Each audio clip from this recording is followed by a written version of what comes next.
जय Malhar news चॅनलच्या सर्व प्रेक्षकांना सपना चौधरीचा नमस्कार। नंदुरबार जिल्ह्यातील नवापूर तालुक्यात झालेल्या अतिवृष्टीग्रस्त भागात नंदुरबार लोकसभा मतदारसंघाचे नवनिर्वाचित खासदार गोपाल पाडवी यांनी भेट देऊन केली पाहणी। झालेल्या नुकसानीचे त्वरित पंचनामे करण्याचे प्रशासनास दिलेत आदेश। शेतकऱ्यांच्या बांधावर जात नुकसानग्रस्त शेतकऱ्यांना दिला आधार। नवापूर तालुक्यात झालेल्या अतिवृष्टीमुळे प्रमाणात शेतीचे आणि घरांचे नुकसान झाले होते। नवापूर तालुक्यात एकाच दिवसात 211 मिलीमीटर पाऊस झाल्याने अनेक नदी नाल्यांना पूर आला होता, त्यामुळे पिके वाहून गेल्याचे समोर आले होते।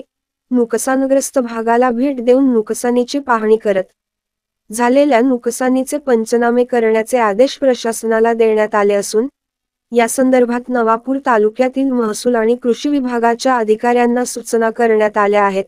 या पाहणी दौऱ्यात नवापूरचे आमदार शिरीषकुमार नाईक, काँग्रेस पक्षाचे जिल्हा कार्याध्यक्ष दिलीप नाईक यांच्यासह पदाधिकारी आणि कार्यकर्ते सहभागी झाले होते।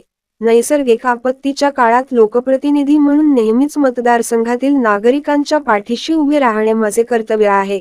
त्यामुळे जिल्ह्यातील नैसर्गिक आपत्तीची माहिती मिळाल्याबरोबर लोकसभेचे अधिवेशन सोडून पूरग्रस्त भागाला भेट देण्यासाठी आल्याची माहिती खासदार गोपाल पाडवी यांनी दिली आहे। नवापूर प्रतिनिधीसह सपना चौधरी, जय मल्हार न्यूज, नंदुरबार।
खरं तर अतिवृष्टीमुळे नवापूर तालुक्यामध्येच भरपूर नुकसान झालं आहे आणि जसं मला कळालं तसं मी कलेक्टर मॅडमलाही फोन केलाय आणि आज स्वतः मी तपास करण्यासाठी आलो आणि त्यासाठी इस्लामपूरलाही भेट दिली।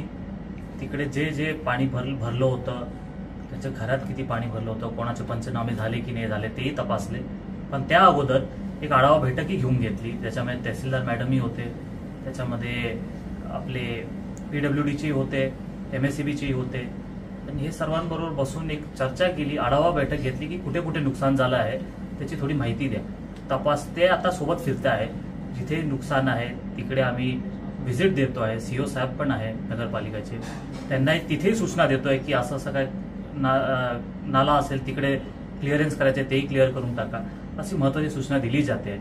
आणि आता पुढे आमच्या अजून काय 2-3 गावे आहेत तिकडे भेट द्यायची आहे. चिंचपाडा जास्त नुकसान झालं आहे, तिथे निश्चितपणे मला जावं लागणार आहे. आणि जशी मदत लागेल ती माझ्या पद्धतीने मी प्रयत्न करतो. शेतकऱ्यांचं खूप मोठं नुकसान झालं आहे, तसंच पंचनामा घेतले गेले आहे.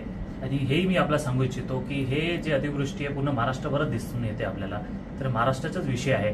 आणि त्यासाठी आम्ही सर्व खासदार मिळून आम्ही तिकडे लोकसभेत प्रश्न मांडणार आहेत, आम्ही असं ठरवलं आहे.